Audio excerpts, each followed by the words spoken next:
नमस्कार, 4 PM में आप सभी का स्वागत है और मैं हूं आपके साथ आकांक्षा यादव। दोस्तों, पश्चिम बंगाल की राजनीति में इस वक्त भूचाल आ चुका है।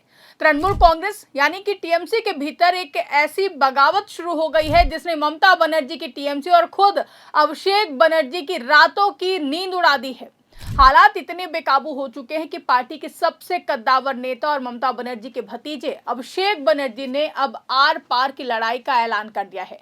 अभिषेक बनर्जी ने बागी नेताओं को खुली चुनौती देते हुए कहा है और ऐसा बयान दे दिया है जिसने पूरी बंगाल की राजनीति में खलबली मचा दी है।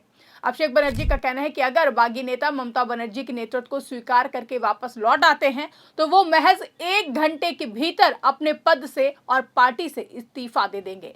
तो तृणमूल कांग्रेस में ऐसा क्या हो गया है कि अब लड़ाई खुलकर सड़क से लेकर के कोर्ट तक पहुंच गई है और क्या ममता बनर्जी की पार्टी में अब सबसे बड़ा मुकाबला बीजेपी से नहीं बल्कि अपने ही नेताओं से है? और आखिर क्यों अभिषेक बनर्जी ने ऐसा बयान दे दिया कि अगर बागी नेता वापस लौट आए तो वो सिर्फ 1 घंटे के भीतर पार्टी छोड़ देंगे? एक एक करके सभी सवालों के जवाब आपको देंगे, लेकिन सबसे पहले आपको बता देते हैं कि आखिर पूरा मामला क्या है।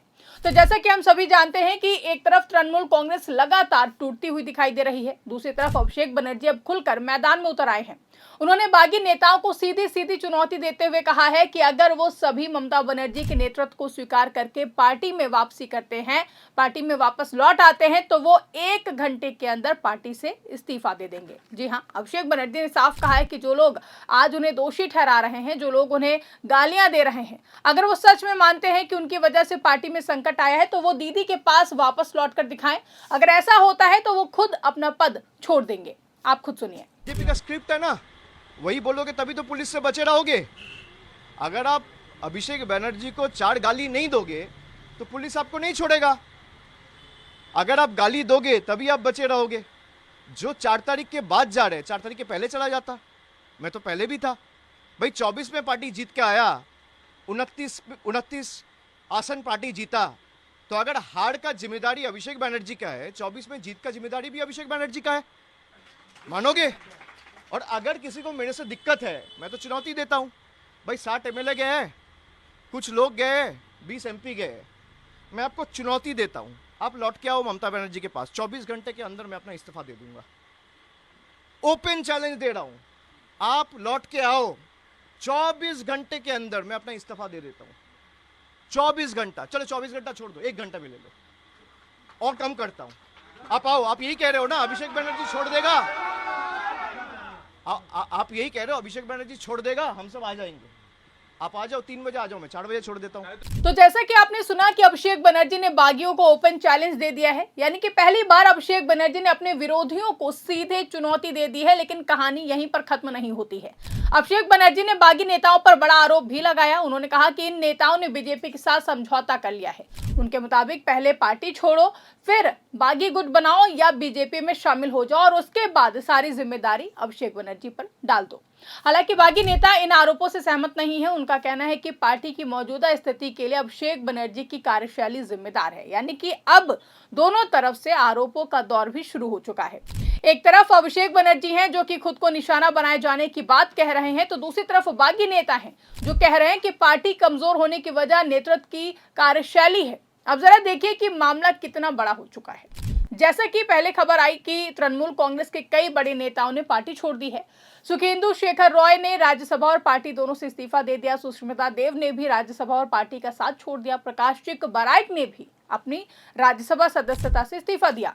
इन नेताओं के बीजेपी में शामिल होने की चर्चाएं भी तेज है। यानी जिन नेताओं पर कभी ममता बनर्जी भरोसा करती थी, वही अब पार्टी से अलग रास्ता चुनते हुए दिखाई दे रहे हैं। लेकिन सबसे बड़ा झटका यही नहीं है। दावा किया जा रहा है कि काकोली घोष दस्तीदार के नेतृत्व में करीब 20 सांसदों ने अलग गुट बनाकर एनडीए का समर्थन करने की बात कही है, जो कि खबरें लगातार सामने भी आई हैं।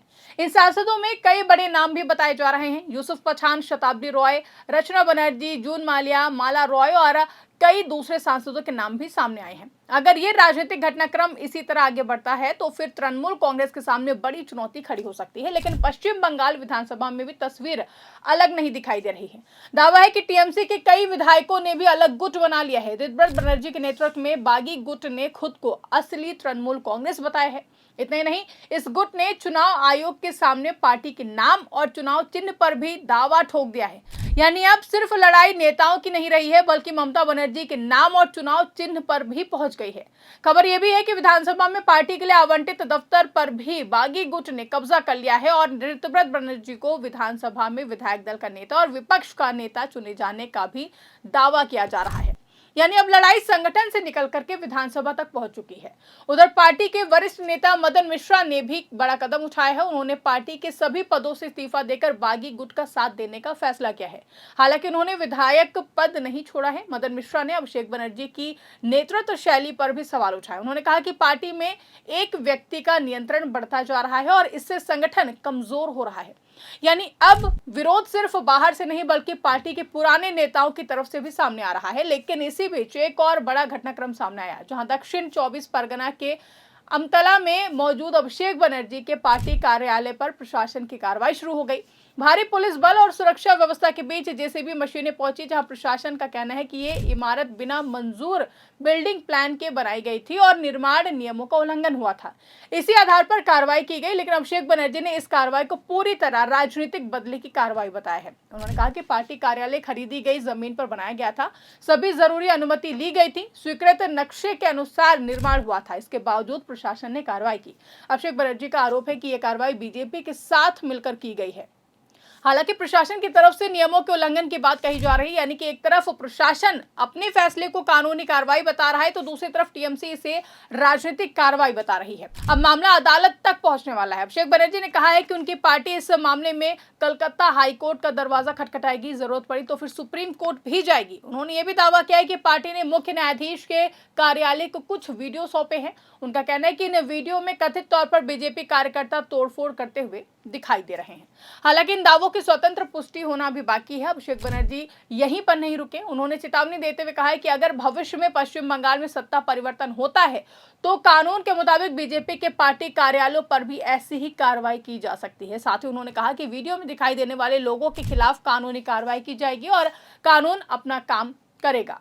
यानी अब ये विवाद सिर्फ पार्टी की अंदरूनी लड़ाई नहीं रह गया है दोस्तों, बल्कि अब इसमें प्रशासन, अदालत और राजनीतिक आरोप प्रत्यारोप तीनों शामिल हो चुके हैं। सबसे बड़ा सवाल यही है कि क्या तृणमूल कांग्रेस इस संकट से बाहर निकल पाएगी? क्या ममता बनर्जी अपने सभी नेताओं को एकजुट रखने में सफल होंगी? क्या बागी नेता वापस लौटेंगे? और अगर ऐसा होता है तो क्या अभिषेक बनर्जी सच में अपने बयान के मुताबिक 1 घंटे के भीतर इस्तीफा देंगे? फिलहाल पश्चिम बंगाल की राजनीति में हर दिन नए मामले सामने आ रहे हैं। एक तरफ पार्टी के भीतर बगावत है तो दूसरी तरफ नेतृत्व पर सवाल उठ रहे हैं और तीसरी तरफ प्रशासनिक कार्रवाई और कोर्ट की तैयारी है। ऐसे में आने वाले दिनों में टीएमसी की राजनीति किस दिशा में जाएगी, इस पर पूरे देश की नजर बनी हुई है। ऐसे में अब देखना यह भी होगा कि ये राजनीतिक टकराव बातचीत से खत्म होता है या फिर अदालत और चुनाव आयोग में लंबी लड़ाई का रूप लेता है। आपको क्या लगता है, क्या तृणमूल कांग्रेस इस संकट से उभर पाएगी या फिर ये बगावत पार्टी के लिए और भी बड़ी चुनौती बन जाएगी? जो भी आपकी राय कमेंट सेक्शन में हमें जरूर बताइएगा। फिलहाल के लिए इस खबरों में बस इतना ही। अगर वीडियो पसंद आई हो तो उसको ज्यादा से ज्यादा लाइक करें, शेयर करें, चैनल को सब्सक्राइब करना ना भूलें और देखते रहिए 4PM न्यूज नेटवर्क।